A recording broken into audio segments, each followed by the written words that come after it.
ജനാധിപത്യ കേരളം നാണം കെട്ട ദിവസമാണ് 2015 മാർച്ച് 13. ജനാധിപത്യം സംരക്ഷിക്കാനായി നമ്മൾ ചുമതലപ്പെടുത്തിയവർ തന്നെ ജനാധിപത്യത്തിന്റെ ഈ ശ്രീകോവിലിൽ അഴിഞ്ഞാടിയ ദിനം.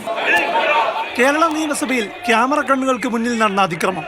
സാക്ഷികളും ദൃക്സാക്ഷികളും നിരവധി ഉണ്ടായിട്ടും 10 വർഷമായിട്ടും കേസ് എങ്ങും എത്തിയിട്ടില്ല. കേസിൽ അന്വേഷണവും തുടരന്വേഷണവും ഒക്കെ ദിവസങ്ങൾ കൊണ്ട് തീർന്നു.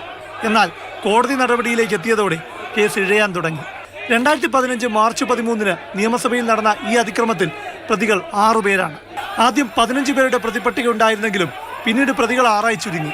മന്ത്രി വി ശിവൻകുട്ടി, മുൻ മന്ത്രിമാരായ E P Jayarajan, K T Jaleel, മുൻ MLA മാരായ കെ അജിത്, കെ കുഞ്ഞഹമ്മദ് എന്നിവരാണ് വിചാരണ നേരിടേണ്ടത്. എന്നാൽ ക്രൈംബ്രാഞ്ച് അന്വേഷണ റിപ്പോർട്ടിന്റെ പകർപ്പ് ചോദിച്ചും മേൽക്കോടതികളെ സമീപിച്ചും 10 കൊല്ലമായി പ്രതിഭാഗം കേസ് നീട്ടിക്കൊണ്ടുപോവുകയാണ്. കാരണം കഴിഞ്ഞ 9 കൊല്ലമായി ഭരിക്കുന്നത് അന്ന് പ്രതിപക്ഷത്ത് അക്രമം നടത്തിയവരാണ്. ഇന്നത്തെ പ്രതിപക്ഷത്തിനും അനക്കമില്ല.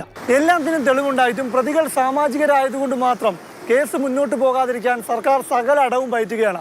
കേസിൽ പ്രതിപക്ഷത്തിനും വലിയ താല്പര്യമൊന്നുമില്ല. ഇത്രയും തെളിവില്ലെങ്കിൽ പോലും ഒരു സാധാരണക്കാരനായിരുന്നെങ്കിൽ ഇപ്പോൾ വിചാരണയും കഴിഞ്ഞ് ശിക്ഷ അനുഭവിക്കുമായിരുന്നു. കേസ് തള്ളാനുള്ള നീക്കം സുപ്രീം കോടതി ഇടപെട്ടാണ് തടഞ്ഞത്.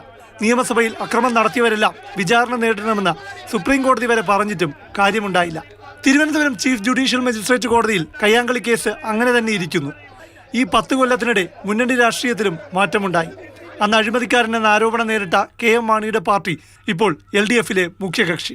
നഷ്ടം സംഭവിച്ചത് നിയമസഭയിലെ സ്പീക്കറുടെ ഡയസിനായതിനാൽ നഷ്ടത്തിന്റെ കണക്ക് പറയാനും ആരുമില്ല. പ്രതികൾ ഉന്നതരായാൽ കേസ് തീരാൻ കാലങ്ങളേറെ എടുക്കും എന്നതിന്റെ ഉത്തമ ഉദാഹരണമാണ് നിയമസഭാ കയ്യാങ്കളി കേസ്. മാതൃഭൂമി ന്യൂസ്, തിരുവനന്തപുരം.